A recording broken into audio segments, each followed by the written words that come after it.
Hi everybody and welcome back. My name's Melissa and this year I'm sharing 365 tips for frugal living. Today's video is a little bit different. I am going to start by saying that this is a more sensitive subject. This is probably my 10th time trying to do this video, so please bear with me.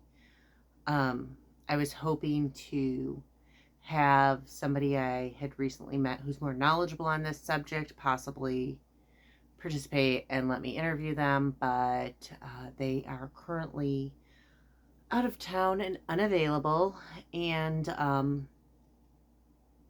I feel like under our current administration in the U.S., this is kind of an important one because I know this program's ending. I don't know what stage of end this program's at, but because of that, I feel like it needs to be done. So I'm going to start by saying, if this is something you don't agree with, that is fine. You are more than welcome to stop watching the video and go watch something else. What you are not welcome to do is to get on your keyboard and get on your soapbox and act holier than thou, because that would be an unacceptable response. I don't want any criticism. I don't want any cruelty in the comments, because here's the thing. This is one of those things that different people, different viewers I have experienced this in different ways. And you don't know. And for you to go on and insult somebody, that's just not gonna be okay. And so I want to just really be clear about that before I get into this. I want you to, if you have questions, please try and watch to the end. I will answer the questions I can in the thing, but I can't guarantee that I answer them all. Okay, so that all said, I believe frugality is about not wasting. It's about not wasting money, not wasting products, not wasting, resources. And I believe one of the greatest things that we have, one of the greatest resources, one of the greatest everything, is people. People are important. And that's why I specifically try to keep any politics off of my channel, is because I don't care where you are politically. I want everybody to be able to be the best they can be. And I want everybody to be able to have this like growth mindset. And I think that it's important to meet everybody where they're at. So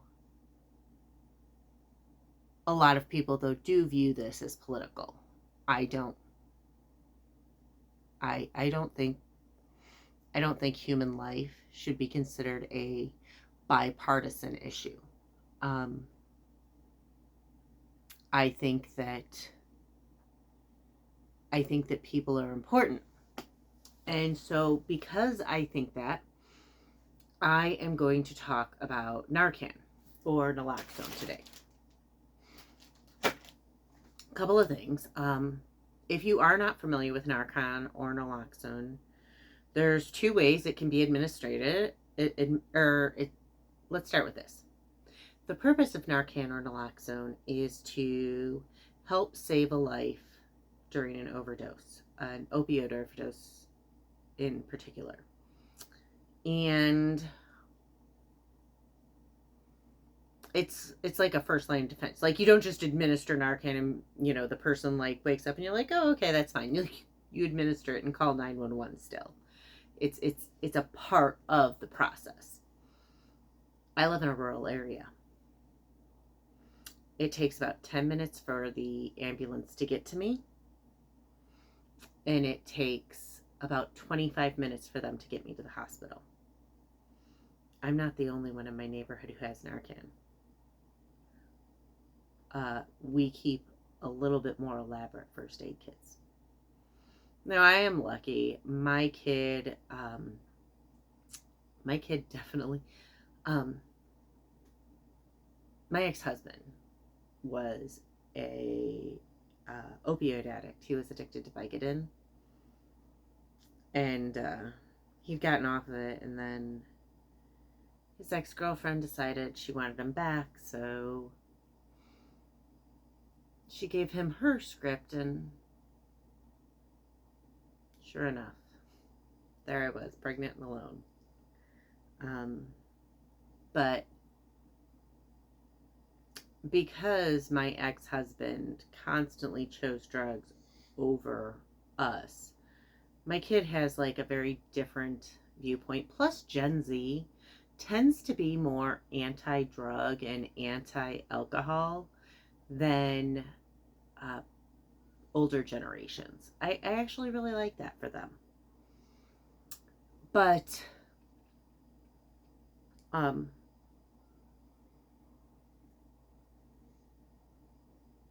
so I'm not worried about that. Um, However, I think it's a good thing to carry. I think everybody should have it. I think regardless of your situation, you should have it. Like, unless you are a hermit and there is no risk of you encountering a human being or any sort of overdose situation, I think everybody should have it.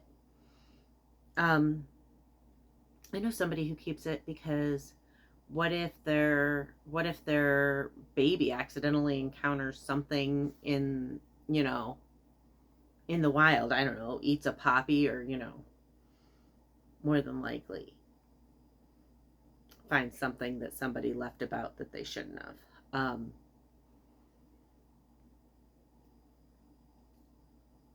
We in my area there has historically been a huge problem with opioids, fentanyl, all of it. And the thing that people forget, doctors started this. Doctors started this epidemic. Doctors started it because they wanted the profits that the and the kickbacks the opioid companies offered. So remember that my grandma, when my mom went in and switched her doctor, the doctor looked, she was on 8 opioids, 8 different opioids every day. It wasn't just like 8 Vicodin pills. She was on 8 different ones. She was on, like, I don't know, Vicodin, maybe tramadol or something. I can't remember. Um, Codeine, maybe. I don't know. But her doctor had her high as a kite. So there was that. Autoimmune diseases that come with chronic pain run in my family, so it's not like my grandma wasn't in pain. It's just I mean, come on.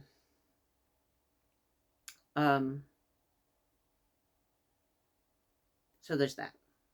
But the reason I got it actually is I actually am on clonidine. Clonidine is not an opioid. But a few weeks ago, maybe a couple months ago now, it was like back in January, so a while ago. I had a respiratory infection. And I had put my antibiotics in my med pill thing, and I went to take it, and I messed up, and I took my nighttime meds. So my nighttime meds have my clonidine on it. And I was like, well, what could happen? Because I know that clonidine is a blood pressure medicine, but it's used off-label for so many things because it doesn't work. Well, I don't know how normal blood pressure medicines work, but clonidine, it interacts with your nervous system. so that it slows your heart. So it can be used to treat. I'm going to grab, I wrote this list down so that I wouldn't forget anything. ADHD, sleep apnea, smoking cessation, Tourette's, alcohol and narcotic withdrawal, hot flashes, and RLS. That's a list of things that it's used to treat off-label. And it works for me. I would not be functional without it. However, there's something very unique about clonidine because of how it works. Clonidine, I think it's an okay, so your brain can naturally produce opioids. And there's like exogenic and endogenic or something like that. And the one is when you take an opioid, but the other is when your brain produces it. So clonidine can produce opioids if you accidentally like overdose on it. You are essentially overdosing on opioids that your body is naturally producing. And clonidine comes in a really low dose. You can get either 0.1 milligram or 0.2 milligram pills. I get 0.1 milligram. 0.6 milligrams is what it takes to OD. And I take 2. So I was only at 0.4 milligrams, so I was pretty safe. But I also take Benadryl at night, which I know is a risk, but my doctors are aware of the situation. Benefit outweighs risk. So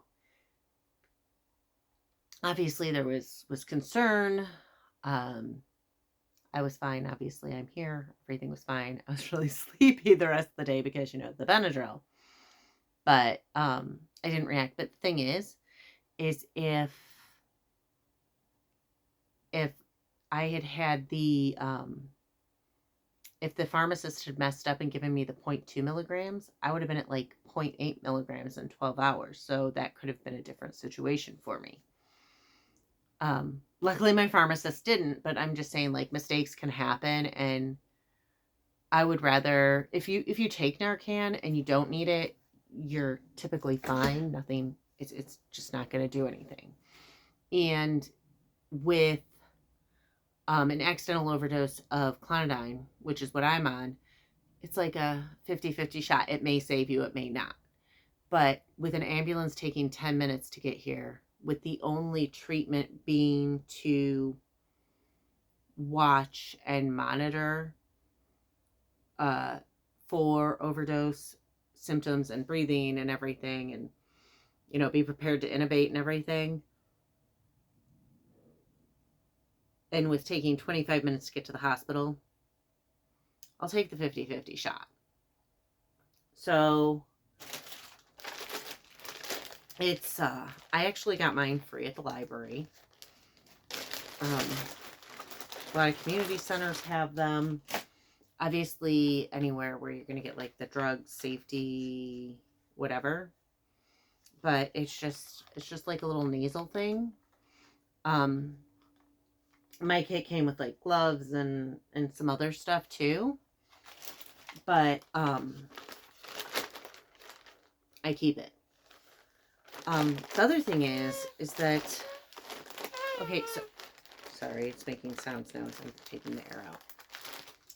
Clonidine, like I said, it's used off-label for ADHD too. And when I taught preschool, I taught special education preschool. So I had 2 to 6-year-olds, all with special needs and various disabilities. And the one kid had ADHD, and he was on clonidine,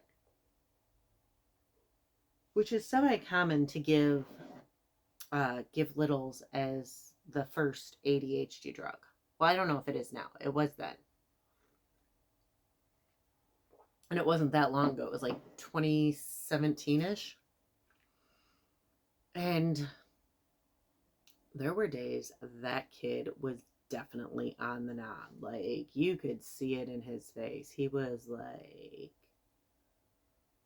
yeah, it was not good. And on the nod, for your information, I know all this lingo because I did a paper on it in college. We were given, in biology, we were given like this list of symptoms, and at the time I was a medical courier, so I was in pharmacies on a regular basis talking to pharmacists, like um infusion pharmacies, and like the people who, like, they mix the drugs. I can't think of what it's called right now. And so I had asked, and coincidentally there was like a cop right there too. And so I was like, okay, I was like, here are the symptoms. What do you think the drug is and why? And blah, blah, blah. Right. So, like, everybody got involved, and like, I had like the best paper in the class, and they're like, wow. But it's some pretty gross research too. So, on the nod, it's something that happens when somebody is on opioids and they like are, like, all, like, they look like they're falling asleep, kind of a thing, like nodding off. And this kid, like, you could see it some days. And the thing is this is given to littles. And my kid's a teenager, so one, I don't think they're gonna take it.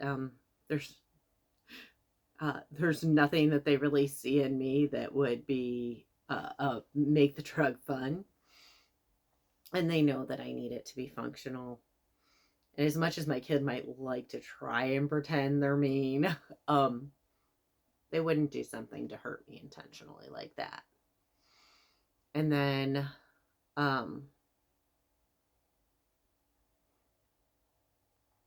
so there's that. And then there's,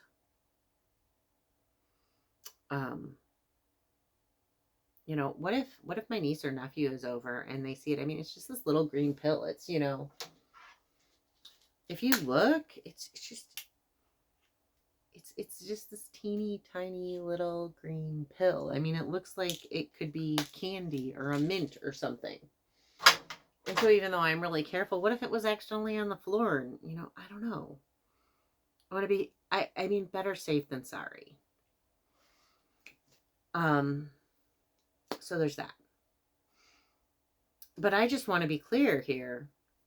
That's my personal situation.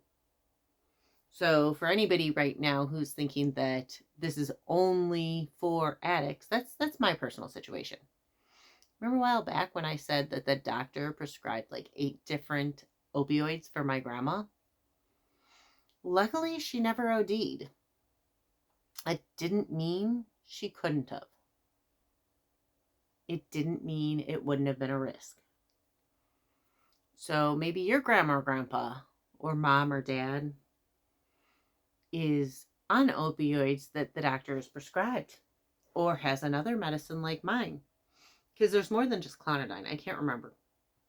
The lady who I was hoping to kind of interview, who is much more knowledgeable on it, had mentioned a couple of others. But a lot of elderly people are given prescriptions that also are at a risk for a similar situation. There are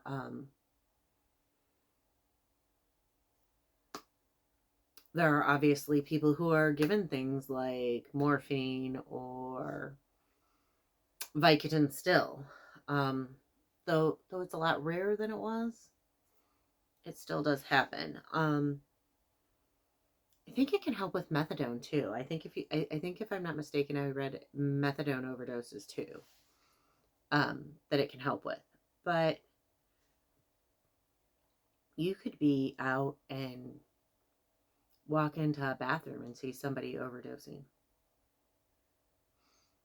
It could be your child, your mother, your niece, your nephew, your cousin, your sister, your brother. A lot of people, there's a lot of people on narcotics that people don't even realize.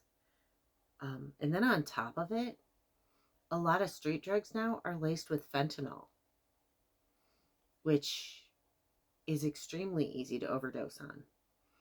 So all of a sudden, your kid thinks that they're trying cocaine and they've got, what is it, like called a speedball or something like that, where it's the upper and the downer at the same time. And they have, it's actually been a surprising thing. A lot of people who are doing cocaine are overdosing on fentanyl because they don't know the fentanyl is in there. And very different reaction. And if you take cocaine and also take a downer with it and you're trying to get like really high on the upper, it's going to like interact differently. And so you might take more, which is then going to compound the chance for overdose. It could be a person trying it for the first time. It could be a person who does it all the time. And the thing is it could be a person, regardless of who the person is, it's a person that somebody loves. It's somebody's mother, father, sister, brother, son, daughter, niece, nephew, cousin, wife, husband, child, grandchild. Somebody in the world loves this person, because I refuse to believe that there is a single human being in this world that nobody loves.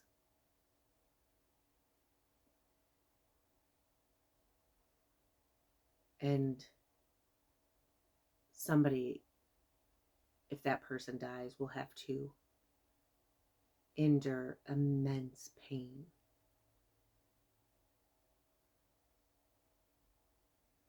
Let me tell you, worst sound in the world, the worst sound I have ever heard is the sound of a mother losing her child. It was when I was in the NICU.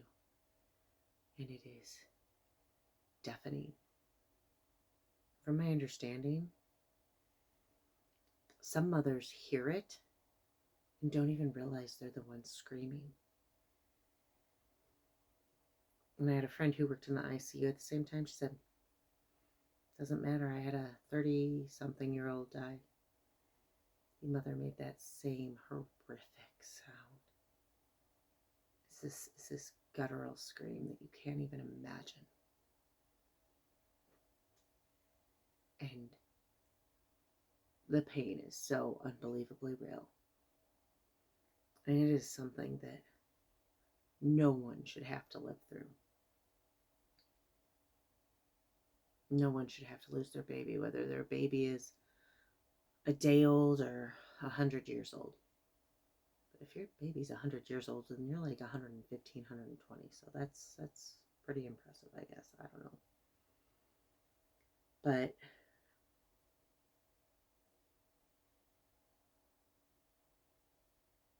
it's not something anybody should have to go through. And by keeping Narcan or Naloxone, you could prevent that pain. Now, there was a program that has recently, they've decided to end it. You know, hey, ex-heroin addict, I know what to do. Let's end the life-saving program. I hate stupid people. God, I hate stupid, selfish people. And I don't know what cities it'll be available for free.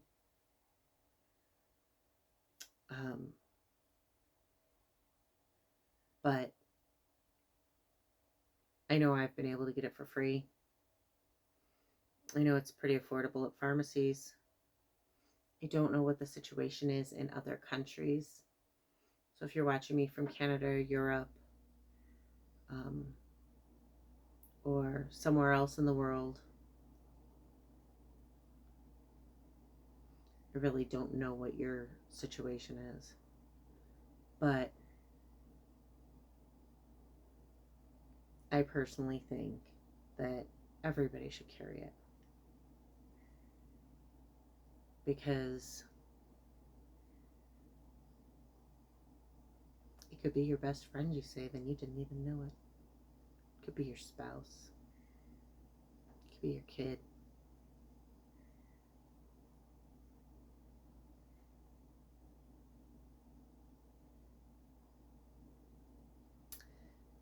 So I've tried to explain all the reasons why you should. I've explained my personal situation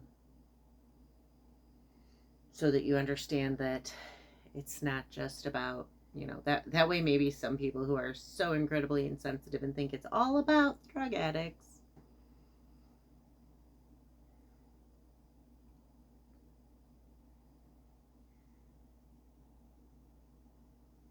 Don't forget, my medicine's a blood pressure medicine.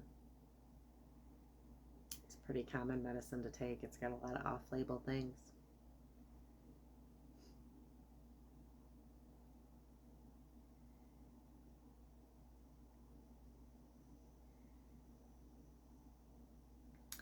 So I'm sorry. I know I didn't do this justice, but I give up on trying to redo it because it always goes well over 20 minutes. I have this thing where when I get nervous, I smile funny. It's not because this is amusing to me in any way. It's just because, like, it's this weird thing about me.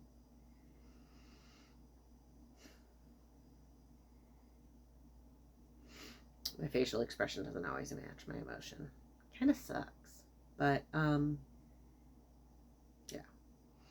So today's tip for frugal living is, while it's still available, while you can still get your hands on it, get some Narcan, get some Naloxone. You could save somebody's life. Because the way to solve the fentanyl crisis isn't to let them all die. It's not okay.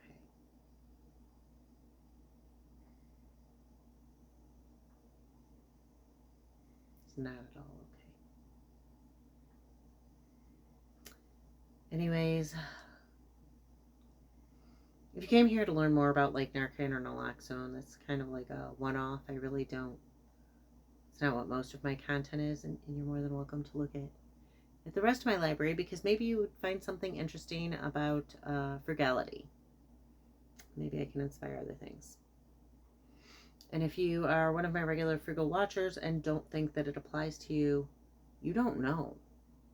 It might. It might apply and you don't know. Check with your pharmacist. Check your drugs. Google, your meds. Like, what I Googled was clonidine OD. And that's how I found the thing about the Narcan and Naloxone. Because you can't just like come off of clonidine either. It's like there's all sorts of intricacies with it. So that's how I found out. So I mean, if nothing else, like Google, I don't know, like whatever your drug is, ibuprofen, overdose, Narcan. I'm pretty sure it doesn't do anything for ibuprofen. It's just the only drug I can think of off the top of my head. But talk to your pharmacist, talk to your doctor, see what your situation is. Because it may apply to you and you didn't even know it. Anyways, again, my name's Melissa, and I'm so sorry that I absolutely butchered this tip. But I don't know how to make it any better. This year, I'm sharing 365 tips for frugal living. If you do want to learn more about frugal living, please hit like and subscribe. And I'll see y'all tomorrow.